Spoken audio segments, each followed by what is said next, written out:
자, 누가복음 9장 28절부터 36절까지 제가 읽겠습니다.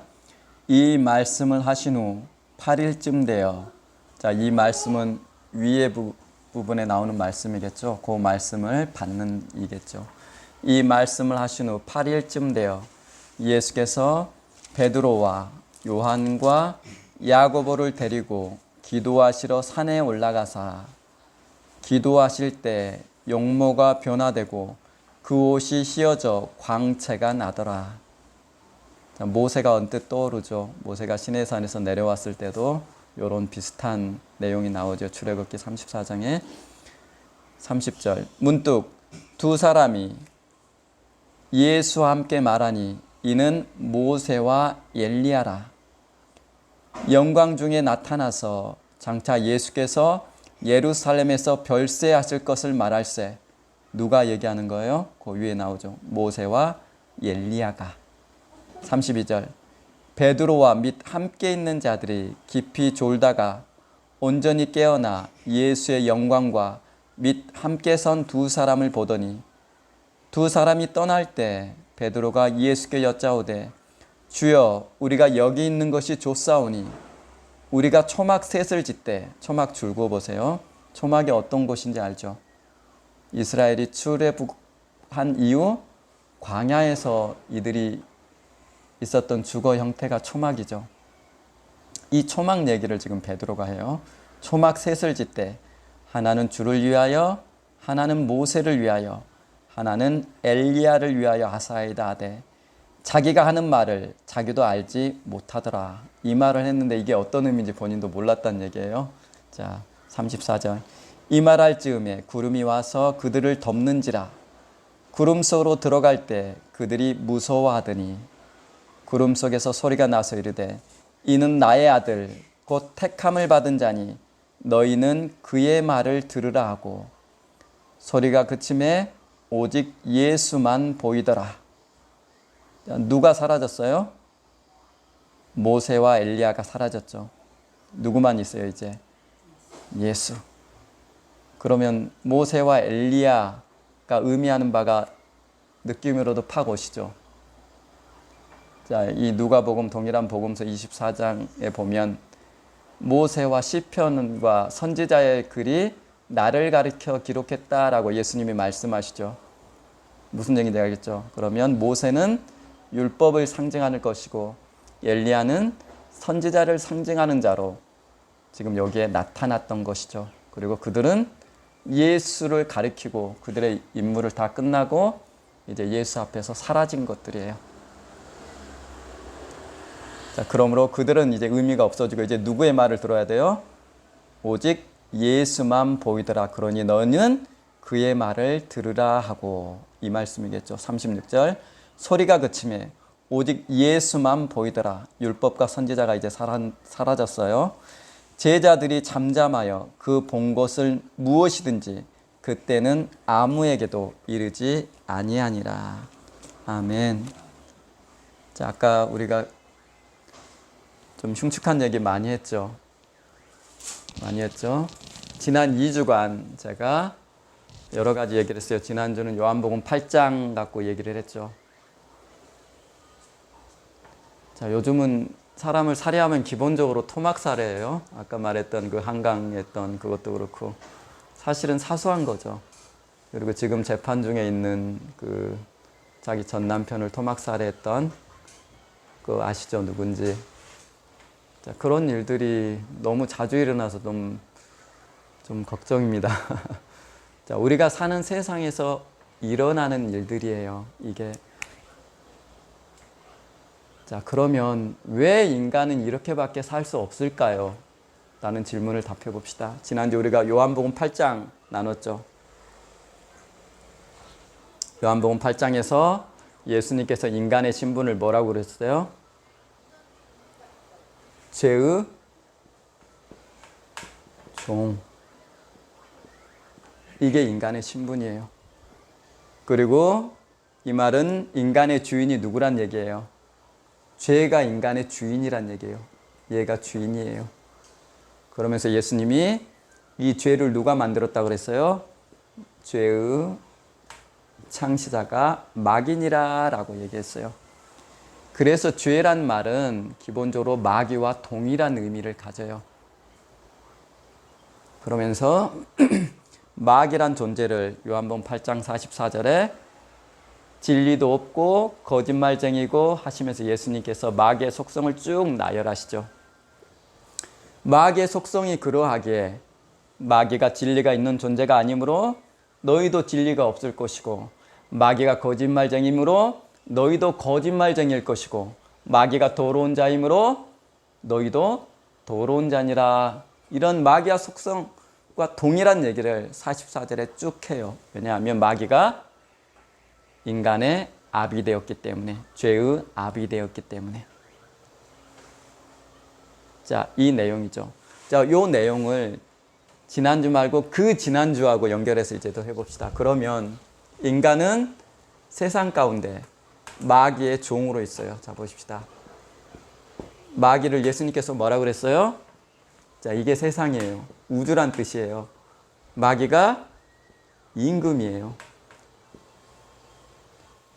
세상을 다스리고 있는, 통치하고 있는 존재는 마귀란 뜻이에요. 자, 거기에 인간이 어떤 존재로 있어요? 종으로 있어요. 그래서 마귀의 심부름꾼으로 인간은 존재하면서 살아가요. 자, 에베소서 2장에 나오죠. 공중 권세자 잡은 자를 따랐으니 하면서 인간이라는 존재는 세상 풍속을 쫓고 그 풍속은 또한 마귀가 이끌고 있고 그의 종으로 붙들려 살아간다라고 에베소서 2장에 말해요. 이게 성경의 진술이에요. 그러므로 지금 예수 안 믿는 사람들은 누구의 종으로 살고 있는 것이에요? 마귀의 종으로 살고 있는다라는 것이에요. 자, 그러면서 지지난주에 했던 거 봅시다. 자, 세상에 있는 영적 존재를 했죠. 마귀가 존재하고 마귀의 사자도 같이 타락한 사자들이 있고, 그리고 인간도 영적 존재고 인간이 있고, 요 사이에 뭐가 있어요? 지지난주에 했던 거. 귀신이라는 존재가 있다고 그랬죠. 그러면서 귀신이라는 존재는 인간의 몸 안에 있는 걸 좋아한다라는 것, 인간의 몸을 집으로 부른다라는 것, 그리고 인간의 몸 안에 있을 때 쉼을 얻는 존재라는 것, 그리고 귀신은 그 속성 자체가 더럽다는 것, 요 내용했죠. 자, 그러면 귀신은 누구하고 성격이 똑같아요? 인간하고 속성이 똑같아요. 믿지 않는 사람들을 예수님께서 이렇게 부르셨죠. 그렇죠. 또 귀신은 누구의 속성을 그대로 갖고 있어요? 마귀의 속성을 그대로 갖고 있어요. 다시 말해서 요 네 존재, 사실은 세 존재죠. 인간과 귀신 이렇게 되니까. 이 세 존재들은 속성이 똑같아요. 왜? 마귀의 통치 아래 있는 자들이기 때문에 마귀의 속성을 그대로 갖고 있더라라는 것이에요. 이게 세상이에요. 그렇죠? 그리고 이렇게 마귀가 이런 존재들을 종으로 부리면서 지배하고 있는 이 세상을 성경이 흑암, 빛이 어둠에 비치되 하면서 어둠, 그리고 사망의 땅과 그늘, 마태복음 4장에 나오죠. 이렇게 불러요, 세상을. 그러니 세상이 행복한 것이 아니에요. 세상이 행복한 것이에요? 아니죠. 언제든지 전쟁할 수 있게 아까 초반에 얘기했듯 핵무기 실험하다 사람이 죽었죠. 그런 곳이 세상이에요, 여러분들. 그래서 세상에 있는 모든 피조물들이 어떤 상태에 있다라고 로마서에 얘기해요. 그렇기 때문에 고통 가운데 있고 이 피조물들이 허무 가운데 굴복한다라고 성경이 얘기하는 것이에요. 그래서 산다는 것 자체는 굉장히 고통스러운 것이에요. 그렇죠? 산다는 건 그래서 고통스러운 거예요. 내가 왜 살아야 되는지, 무엇을 살아야 되는지 모르고 그냥 열심히 살아요. 왜요? 마귀가 여러분의 삶의 목적을 잃어버리게 만들었기 때문에 그래요. 자, 어쨌든 이 존재들은 세상과 함께 나중에 지옥에 던져지기로 예비된 운명 공동체라는 것. 이것을 잊어버리시면 안 돼요. 그래서 제가 뭐라고 이것을 표현했어요? 세상이라는 곳은 지옥에 던져지기로 예비된 지옥이라고 불렀어요. 세상은 지옥이에요. 그렇다고 불못이 타오르는 나중에 심판 이후에 던져질 지옥을 말하는 게 아니고, 마귀가 사망으로 이들을 부리면서 인간을 통치하고 있다라는 의미에서 세상이라는 곳은 지옥이라는 뜻이에요. 그래서 지옥에나 있을 법한 일들이 세상에 일어나요. 아까 말했던 토막살인들, 그리고 엊그제 북한 이탈했던 40대 주부와 5살인가 되는 아이가 굶어 죽은 지 2달 만에 발견됐죠. 여기 서울 관악구라는가? 그렇죠. 그리고 의왕 어디에서는 일가족 4명이 또 자살했어요. 빚 때문에. 그렇죠. 뭐 난민 문제는 이미 우리가 수없이 많이 나눴죠.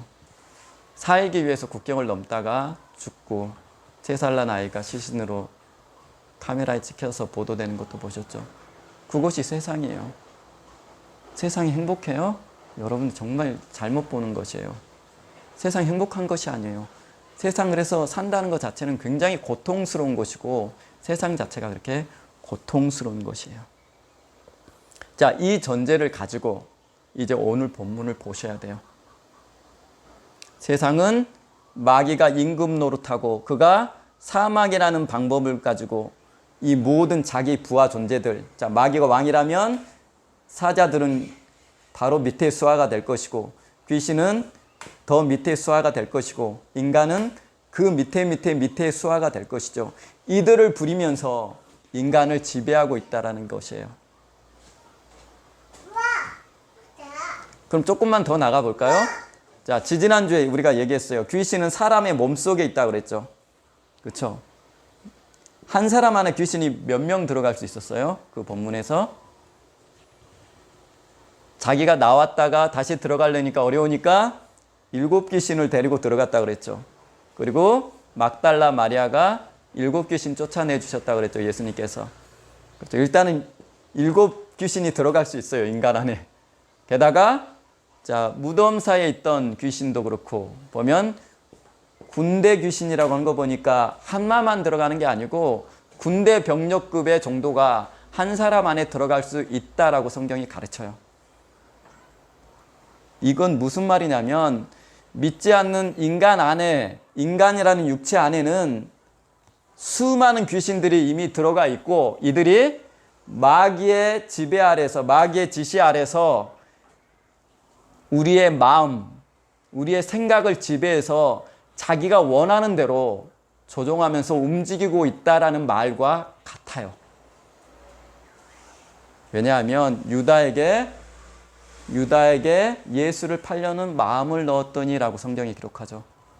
그렇죠. 귀신들이 우리 안에서 우리의 마음과 생각을 지배해서 마치 자기가 자기 의지대로 살아가는 것처럼 그렇게 만드는 거예요. 그러나 사실은 귀신이 여러분들을 이끌고 있다라는 것이에요. 그것이.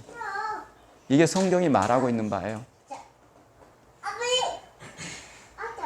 어쨌든 세상은 그런 곳이에요. 자, 그러면 오늘 보십시다. 이 상태를 머리에 염두에 두시고 이제 오늘 본문을 한번 보세요. 보십시다. 31절 보십시다. 자, 31절.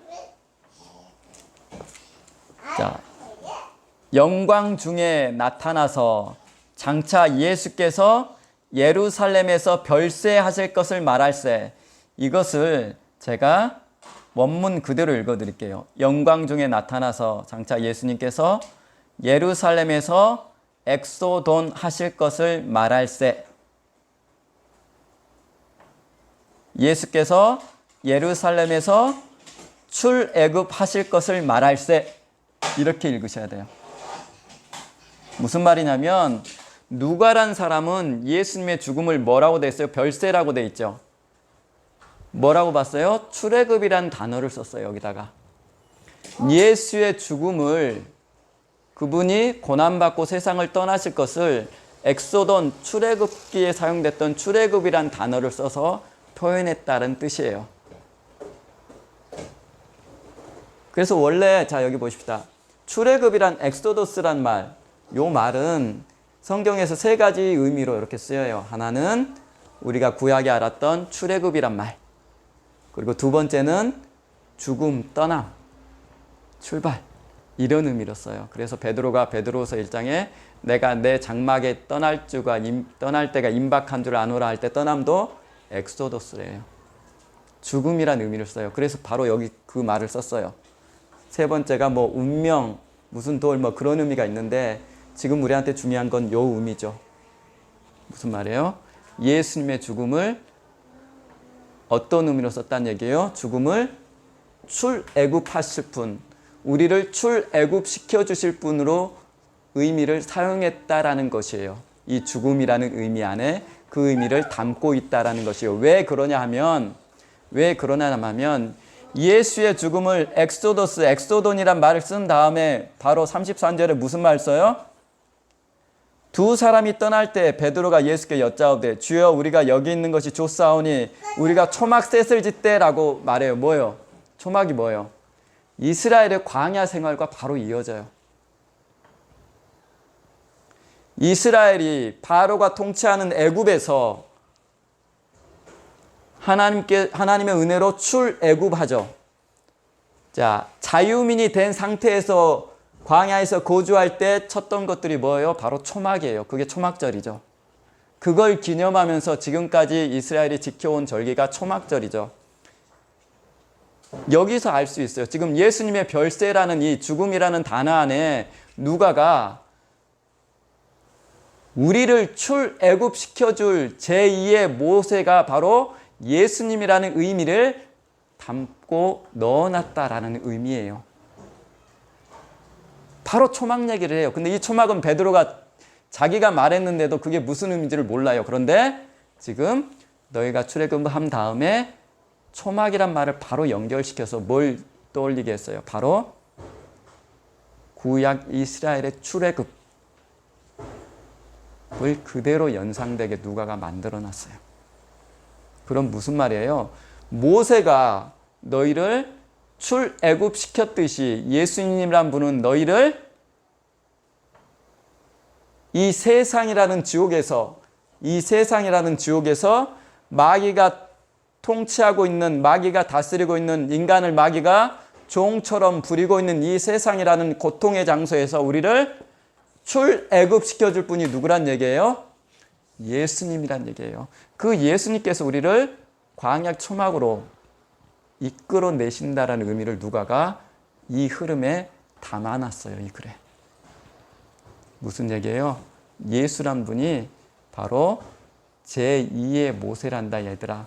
모세는 너희를 애굽 바로의 통치에서 바로의 종된 너희를 이끌어냈지만 예수님이란 분은 마귀가 통치하는, 죄가 통치하는 이 세상에서 너희를 출애굽시켜줄, 건져내실 제2의 모세가 될 것이다.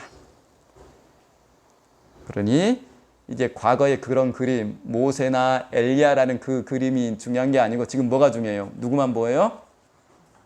예수만 보이더라. 그러면서 하나님께서, 성부께서 직접 너희는 이제 그의 말을 들으라 라고 얘기하죠. 이해되시죠? 이 그림이. 이 고통, 지옥과 같은 이 세상에서 출애굽시켜 줄 분이 바로 예수란 얘기를 지금 하고 있는 것이요. 예수는 제2의 출애굽, 우리의 영혼의 구원을 가져올 분이다 라는 얘기를 하시는 것이에요. 누구 안에서? 예수 안에서. 그렇다고 우리가 세상 밖으로 나간 건 아니죠. 이걸 어떻게 표현드렸어요? 제가 이 빛이 없는, 생명이 없는, 하나님의 영광이 없는 이 어둠 가운데서 유일한 빛인 예수께서 오셔서 예수 안에 들어온 예수 안에 들어온 우리를 다스림으로, 요 상태가 어떤 상태예요? 우주 밖에서 예수로 인해서 구원이 들어오고 그분의 통치 아래 우리가 들어감으로 비록 우리가 세상에 살아가지만 어떤 존재예요? 세상에 속하지 않는, 마귀의 권력에 통치받지 않고 세상 안으로 침투해 들어오신 예수의 통치를 받는 그의 백성을 만든 바로 요 그림을 지금 출애굽한 것이라 라고 표현하는 거예요. 우린 여전히 세상에 살아가죠. 그렇죠? 여전히 세상에 살아가요. 하지만 우리는 마귀의 통치에서 이미 벗어나서 예수 그리스도의 통치로 옮겨졌다라는 것이에요. 그래서 골로새서에 우리의 구원을 뭐라고 표현해요? 너희를 흑암의 권세에서 건져내사. 자, 그 다음 암송해 봅시다. 뭐예요? 흑암의 권세에서 거쳐내사 그 사랑의 아들의 나라로 옮기셨으니. 우리는 여전히 이 세상에 살아가지만 그 아들 안에서, 예수 안에서 그분이 통치하는, 그분의 다스림을 받는 예수의 권력 아래로 이렇게 들어가 있다라는 것이에요. 비록 우리가 세상에 살아가지만 세상의 백성이 아니고 하나님의 백성으로 살아간다라는 의미예요. 제2의 출애굽을 이끄신 예수 안에서. 그래서 우리는 세상에 살아가지만 세상 통치받지 않는 세상에 살아가는 하나님의 백성이에요. 이 일을 누가 하셨어요? 예수님께서 하셨다고 지금 누가가 지금 그 얘기를 하는 거예요. 얘들아, 봤지? 그분의 죽으심, 그분의 고난당하심, 그분의 부활은 사실은 너희를 이 세상이라는 곳에서 영적으로 출애굽시켜주는 일이야. 그분이 그래서 광야 초막으로 너희를 자유민으로 이끄시는 것이야 라는 얘기를 여기다 담아놓은 것이에요. 자, 이렇게 세상에서 살지만 세상에 속하지 않는 자 된 우리의 정체를 뭐라 그랬어요? 마태복음 16장에 교회라고 하는 것이에요.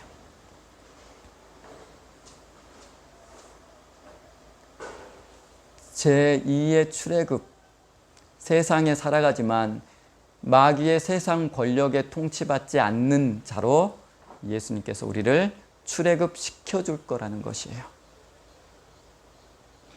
이해되시죠? 그러므로 구약은 전부 뭐라 그랬어요? 과거에 제가 나눴죠. 구약은 장차 오실 예수 그리스도에 대한 복선이라고 말씀드렸죠. 그대로요. 그래서 이 장면도.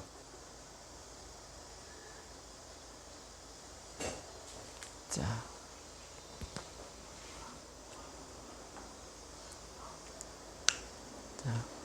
오늘 여기까지 하십시다.